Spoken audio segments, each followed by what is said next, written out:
वैष्णव सामान्य अध्ययन में आप सभी का स्वागत है। आज हम इस वीडियो के माध्यम से करंट अफेयर्स के एक ऐसे टॉपिक पर चर्चा करने वाले हैं जो पीसीएस 2026 की परीक्षा के लिहाज से काफ़ी महत्वपूर्ण साबित हो सकता है। आज का विषय है राजकोषीय स्वास्थ्य सूचकांक 2026 अर्थात फिजिकल हेल्थ इंडेक्स 2026, जिसे शॉर्ट में FHIV कहा जाता है। आइए जानते हैं कि वास्तव में फिजिकल हेल्थ इंडेक्स क्या होता है और इसे कौन जारी करता है। सबसे महत्वपूर्ण लाइन यह है कि इसे नीति आयोग द्वारा जारी किया जाता है। ये अपने आप में काफ़ी महत्वपूर्ण लाइन है कि राजकोषीय स्वास्थ्य सूचकांक कौन जारी करता है, तो हमारा सही आंसर हो जाएगा नीति आयोग। कौन जारी करता है, तो हमारा आंसर क्या हो जाएगा, नीति आयोग द्वारा जारी किया जाता है। वास्तव में ये होता क्या है, ये एक ऐसा डेटा आधारित उपकरण है जो राज्यों की वित्तीय स्थिति का मूल्यांकन करता है, राज्यों के बजट अनुशासन का मूल्यांकन करता है और ऋण प्रबंधन का मूल्यांकन करता है। अर्थात FHI है क्या, एक डेटा आधारित उपकरण है और ये क्या करता है, राज्यों की जो वित्तीय स्थिति है, वित्तीय स्थिति का मूल्यांकन करता है, बजट अनुशासन का मूल्यांकन करता है और ऋण प्रबंधन का मूल्यांकन करता है कि राज्य में ऋण प्रबंधन कैसा है, राज्य की वित्तीय स्थिति क्या है। उन सभी आयामों का मूल्यांकन करता है जो राज्य की वित्तीय स्थिति से संबंधित होते हैं। इसे नीति आयोग द्वारा जारी किया जाता है और इस बार जो राजकोषीय स्वास्थ्य सूचकांक जारी किया गया है ये 11 मार्च 2026 को जारी किया गया है।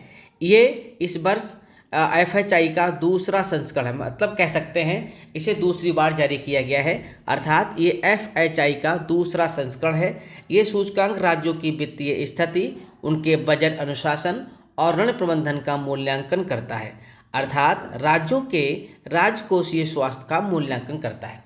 सबसे महत्वपूर्ण बात है कि FHI 2026 है वो 2023-24 वित्तीय वर्ष के लिए जारी किया गया है।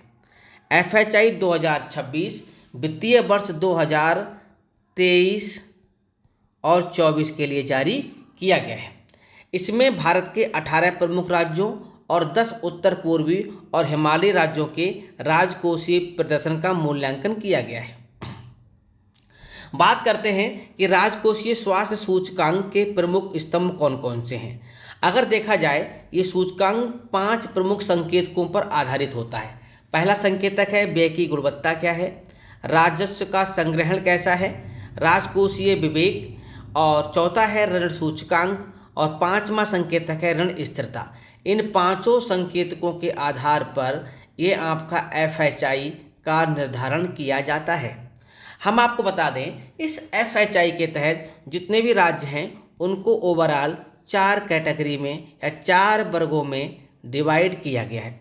पहला वर्ग है अचीवर्स या प्राप्तकर्ता, दूसरा वर्ग है फ्रंट रनर्स या अग्रणी राज्य, तीसरा है परफॉर्मर्स या औसत राज्य, और जो चौथा वर्ग है वो है आकांक्षी। ऐसे राज्य जिनका स्कोर 50 से ऊपर है उन्हें अचीवर्स राज्यों की कैटेगरी में रखा गया है। ऐसे राज्य जिनका स्कोर 40 से 50 के बीच है उन्हें अग्रणी राज्यों में रखा गया है। वहीं जिनका स्कोर 25 से 40 के मध्य है उन्हें परफॉर्मेंस या औसत राज्यों की कैटेगरी में रखा गया है। 25 से कम स्कोर वाले राज्यों को आकांक्षी राज्य कहा गया है।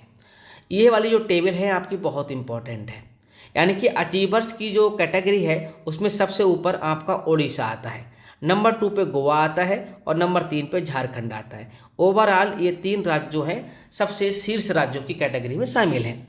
वहीं फ्रंट रनर्स की कैटेगरी में आपका गुजरात शामिल है, महाराष्ट्र है, छत्तीसगढ़ है, उत्तर प्रदेश को शामिल किया गया है। ओवरऑल अगर देखा जाए तो गुजरात की 4थी रैंक है, महाराष्ट्र की 5वीं रैंक है, हमारे उत्तर प्रदेश की 8वीं रैंक है। ये भी पॉइंट अपने आप में इम्पोर्टेंट है। आपसे पूछ सकता है कि उत्तर प्रदेश FHI में किस कैटेगरी में शामिल है, तो हम बताएंगे फ्रंट रनर्स की कैटेगरी में शामिल किया गया है और उसकी जो रैंक है वो कितनी है, 8वीं रैंक है। औसत राज्यों में मध्य प्रदेश, हरियाणा और बिहार उल्लेखनीय हैं। वहीं आकांक्षी राज्यों में केरल, पश्चिम बंगाल और आंध्र प्रदेश का नाम आता है। आइए बात करते हैं इसके अलावा राज्यों को और कितने कितने वर्गों में बांटा गया है। राज्यों की भौगोलिक स्थिति को देखते हुए, उनकी संरचनात्मक विविधताओं को देखते हुए इन्हें फिर से दो समूह में बांटा गया है। पहला समूह है प्रमुख राज्यों की कैटेगरी, यानी कि प्रमुख राज्य, और दूसरी कैटेगरी है हिमालयी राज्य।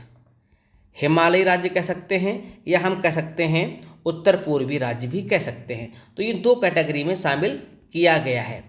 जो आपके प्रमुख राज्य हैं उनकी संख्या 18 है और हिमालयी राज्यों में 10 राज्यों को शामिल किया गया है। प्रमुख राज्यों में अगर देखा जाए, जो शीर्ष 5 राज्य हैं उनमें आपका उड़ीसा प्रथम स्थान पर है, दूसरे स्थान पर गोवा का नाम आता है और तीसरे स्थान पर झारखंड है, चौथे स्थान पर गुजरात है और 5वें स्थान पर महाराष्ट्र है। ये टेबल अपने आप में काफ़ी महत्वपूर्ण है। वहीं 18 प्रमुख राज्यों में सबसे निम्नतम स्थान पर देखें तो पंजाब का नाम आता है। पंजाब 18वें राज्यों में, प्रमुख राज्यों में पंजाब अगर देखा जाए तो 18वें नंबर पर आता है। 18th रैंक है किसकी? पंजाब की। 17वें नंबर पर आपका आंध्र प्रदेश है। 16वें नंबर पर आपका पश्चिम बंगाल आता है। वहीं अगर देखा जाए उत्तर पूर्वी और हिमालयी राज्यों में 10 राज्यों का मूल्यांकन किया गया है और इसमें अगर देखा जाए तो अरुणाचल प्रदेश सबसे अच्छा राज्य बनकर उभरा है। अर्थात उत्तर पूर्वी और हिमालयी राज्यों में अरुणाचल प्रदेश का प्रथम स्थान है, उत्तराखंड का दूसरा स्थान है और त्रिपुरा का तीसरा स्थान है। गौरतलब है कि इस श्रेणी में हिमाचल प्रदेश को 9वां स्थान मिला है और मणिपुर को 10वां स्थान मिला है, जो सबसे नीचे के राज्य की कैटेगरी में शामिल हो गए हैं। अर्थात अगर उत्तर पूर्वी और हिमालयी राज्यों में देखा जाए तो सबसे नीचे रहने वाले राज्य कौन से हैं? आपका मणिपुर है, 10वीं रैंक है और हिमाचल प्रदेश की 9वीं रैंक है। अब इनकी ये रैंक नीचे क्यों हुई? क्योंकि ये जो राज्य हैं वो उच्च ऋण और सीमित राजस्व क्षमता का सामना कर रहे हैं। तो ये था हमारा आज का टॉपिक, जो आपकी परीक्षा के दृष्टिकोण से बहुत ही महत्वपूर्ण है और इससे प्रश्न आने की संभावना प्रबल है। आप इसको तैयार कर सकते हैं। अब हम मिलेंगे नेक्स्ट वीडियो में नेक्स्ट टॉपिक के साथ। तब तक के लिए धन्यवाद।